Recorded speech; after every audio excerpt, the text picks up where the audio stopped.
Coming up on Texas Parks and Wildlife. I'd much rather be out in the woods than in a city. I've lived in pretty big cities, and doing this, like I said, it was a challenge for me. It was something that I felt I needed to do. Through the photographic medium, to me, I'm able to communicate to those people some very exciting moments, some beautiful moments. I want to have those fish there for them to catch, because that's what's going to get them hooked.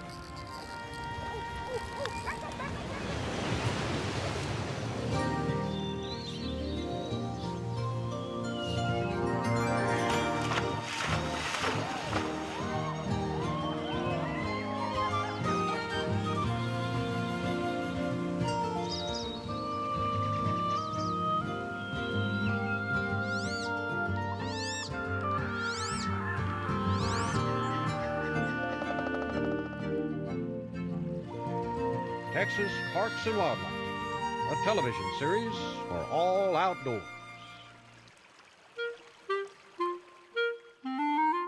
This series is funded in part by a grant from the Wildlife and Sport Fish Restoration Program. Through your purchase of hunting and fishing equipment and motorboat fuels, over $40 million in conservation efforts are funded in Texas each year. Additional funding provided by Ram Trucks. Doing what's right and good, regardless of the degree of difficulty, takes guts. Those are the people who build Ram Trucks. Ram.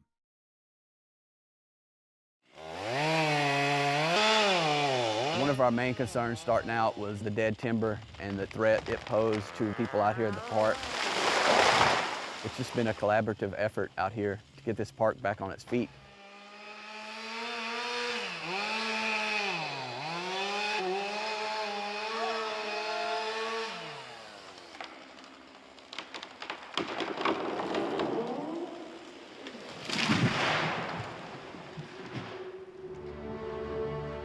In September 2011, a wildfire devastated a Central Texas community and burned 95% of Bastrop State Park. Months later, flash flooding furthered the damage. It was pretty traumatic seeing this place. After the fire, and probably for 5-6 months, there was just very little life out here. As staff scrambled to reopen the park, it was clear restoration would take time and more than a few helping hands. After the fire, we got a phone call that said, we need help and we need it quick. And we were able to get a crew out here beginning of November. All right, are you guys ready? Yes, we're doing it. American YouthWorks Texas Conservation Corps immediately went to work, controlling erosion, clearing debris, and reestablishing park trails. A lot of dead trees, so they're out there making it safe, they're making it passable. That one? Yeah. There's a Widowmaker right there. Started walking the trails, felling all the hazard trees. Back cut! That was the primary focus, to reopen the park in a safe manner. And then we moved into building bridges. Keep the public on the trails, keep them safe. It protects the toad habitat and any other part of the ecosystem that's affected by the water. John, volunteer. At the work site, a bridge is beginning to take shape. Please. Leading the crew is Colin Foltz. I think people are capable of a lot more than they usually think they are. And when you get a group of people, young people especially, together that haven't really done all this before, and you have them lifting heavy logs and stuff, they all find they're a lot stronger than they thought they were. 1, 2, 3. Each bridge is different. Lift it up and then drop it in. Yep. There's not one cookie cutter size of post that's gone in. Stand it up. So there's definitely a learning curve, and that's part of that leadership development, part of that personal development. It looks higher. I think it is higher. It's not just here are the skills, but here's how you figure it out. Closer. Nope. We get things done little by little. There's always things that don't quite line up the way that they should line up. Okay, you got it? I think that's part of the growing experience of this kind of work. You learn a lot about yourself. Yeah, it was awkward. How did we do this before? Yep. You all right? Yeehaw. Yeah, we're all good. It's good. Sweet.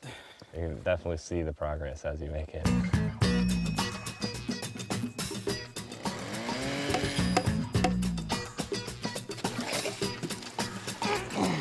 We do have the motivation and the energy to be out here day in and day out. Careful.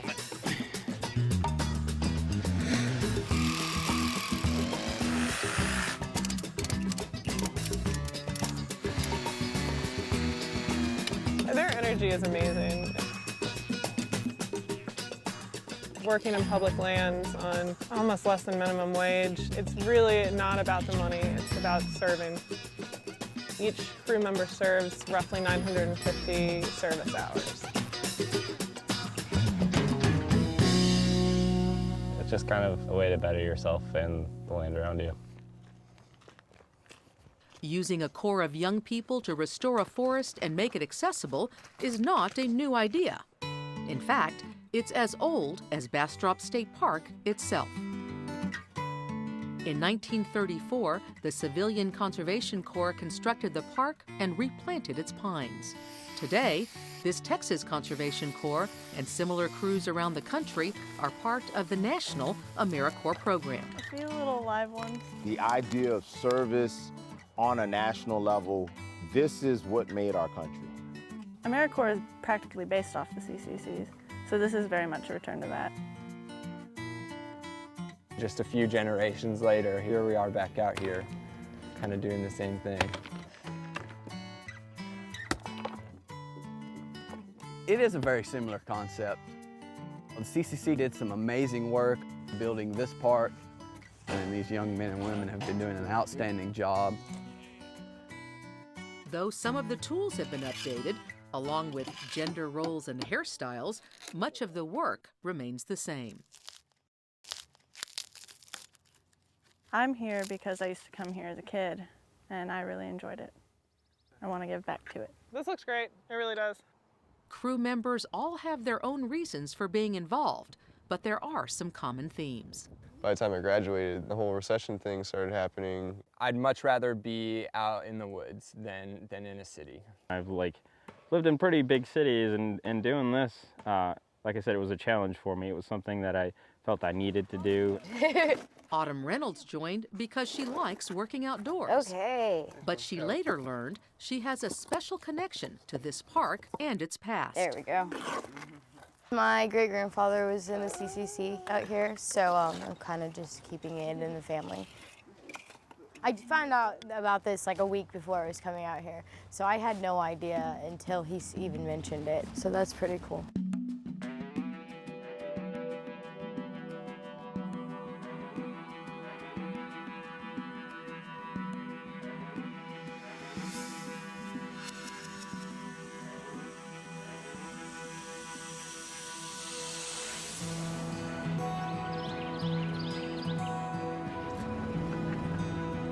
This is how we go to work every day. The crew often commutes to work, but for some stretches of time, they stay at the park around the clock. We'll go over that more later. Anyway, dishes. We are setting up our camp, and then not like that. This goes on somehow. Whoa, pole assembly. That doesn't make much sense. It's got to go the other way. We got to figure out how to get it together. Yeah. Look Boom. at that. Yay.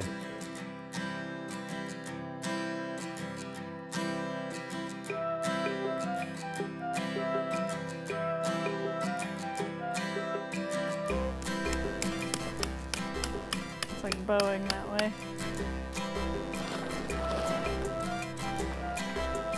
This will be my bed for the next 9 days. All right, what do we want for dinner tonight? You ready? S-K-E-C-T-I. Sketty.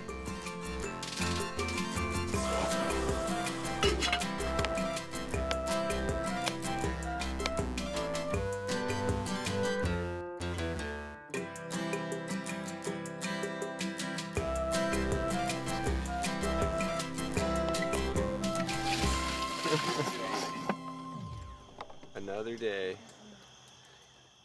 It's hard to wind down at night. Yeah. After everything we've been doing.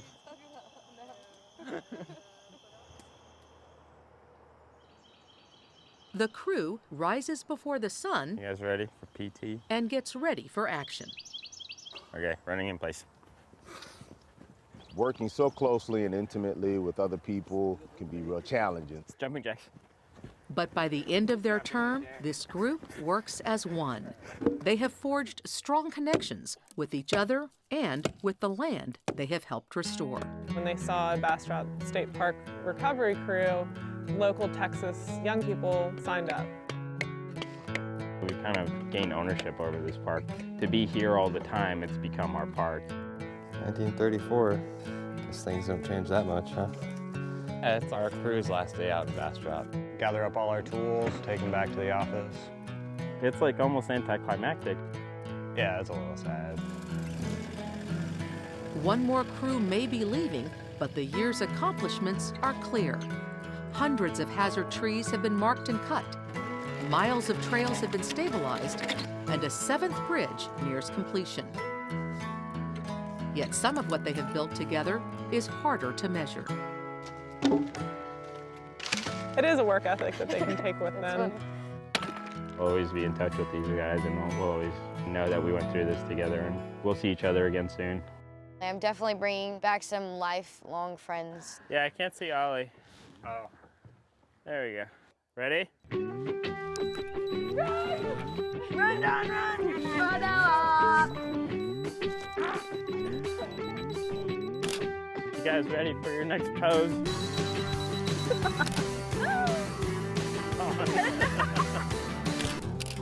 The holes to dig, stairs to build, tools to clean up, people to ridicule.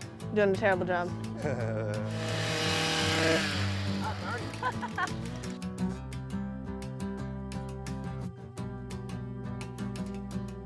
Walking backwards is really safe. I didn't make this decision.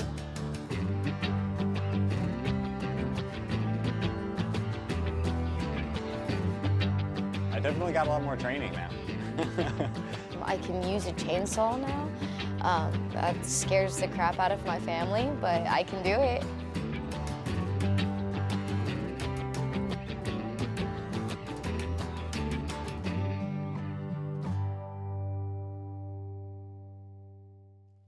To help the recovery at Bastrop State Park, or to learn more about the Texas Conservation Corps, visit these websites.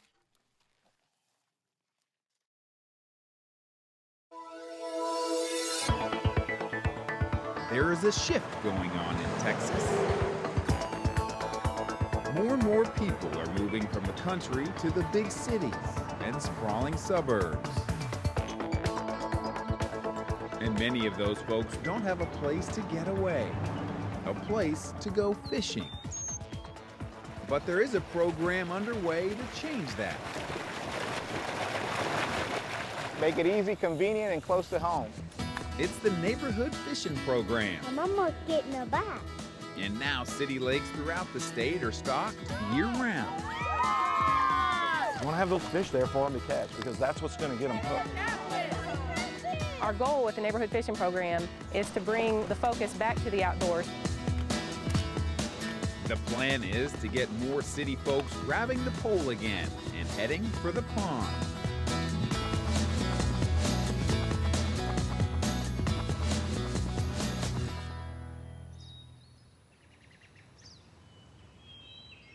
I think they'll be coming momentarily, because they said between 9 and 9:30. Effie Dukes and her husband David are waiting. Yeah, look, they're coming with the fish.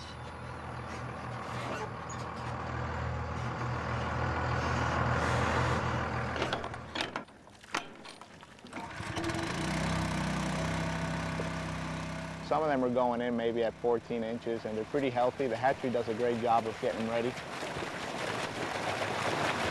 Now we'll catch something. Another one here. We'll catch the big one.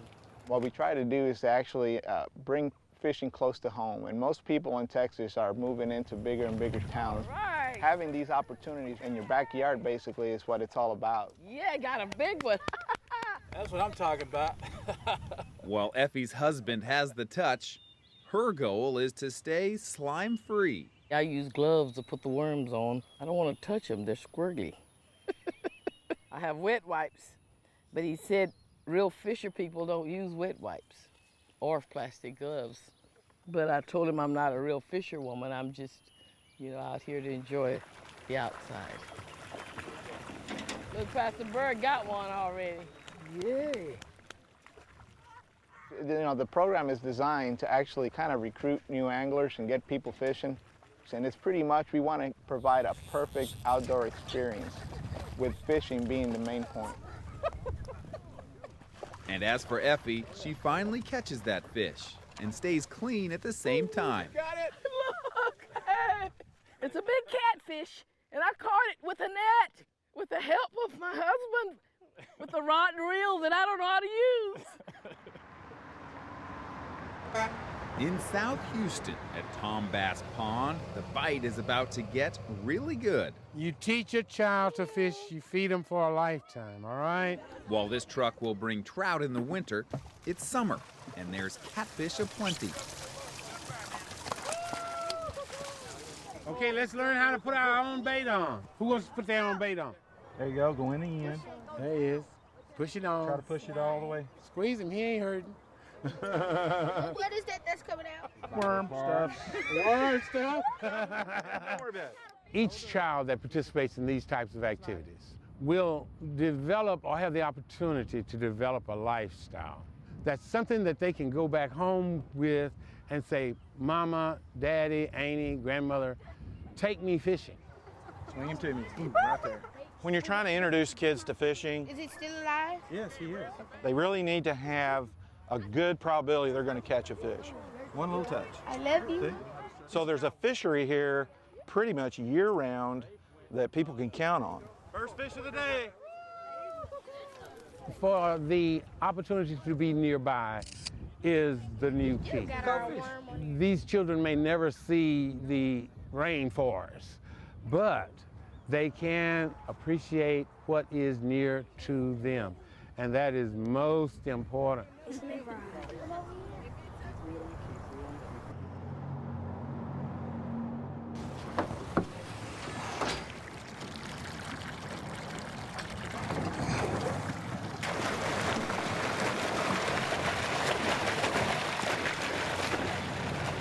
In the heart of San Angelo, rainbow trout have just been stocked in Oak Street Lake. This spot in particular is real close to downtown. It's close to a lot of residential areas. So as far as you can. This was basically a perfect spot for a neighborhood fishing program. Local Charles Cruz Dad, yours looks like it's moving. and his daughter Cameron are here to try their luck. Look, something looks like something's messing with mine. Sometimes he tries to get me to touch him. I just don't want to, though. I think that's real good for her to be able to experience outdoors like I did when I was younger. Hold on, I think I caught a stick. I think this generation, for some reason, is getting away from that. I can't get the stick off either. And I'd like to do my part by at least trying to bring my daughter out as much as I can. The parrot bay and the corn looks gross together. With the neighborhood fishing program, we're trying to get kids excited about the outdoors again. Get it? Look, something's getting it. That they will grow up and become people that want to protect natural resources. Is it a big one? Medium. Perfect. How'd you like? Don't try.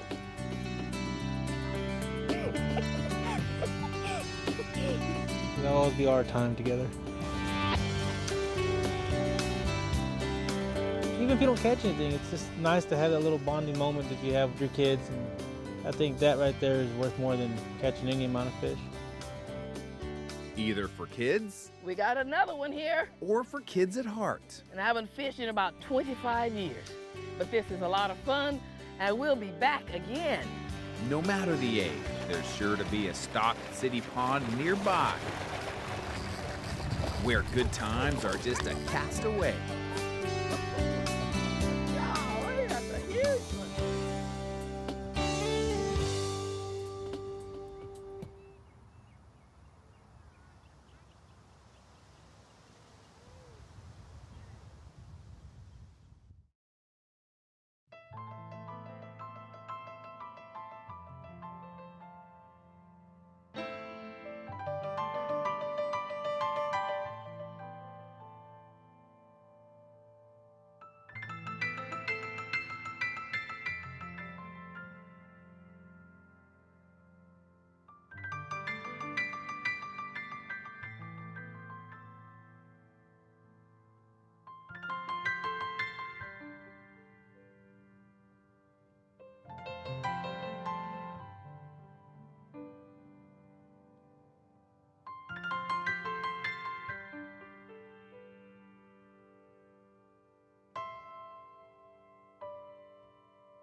Wait for us. Let's make it for a good wipeout. We lost Blake.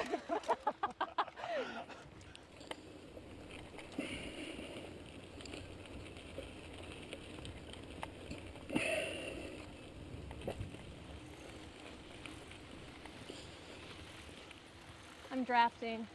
Drafting. Nice.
This series is funded in part by a grant from the Wildlife and Sport Fish Restoration Program. Through your purchase of hunting and fishing equipment and motorboat fuels, over $40 million in conservation efforts are funded in Texas each year. Additional funding provided by Ram Trucks. Doing what's right and good, regardless of the degree of difficulty, takes guts. Those are the people who build Ram Trucks. Ram.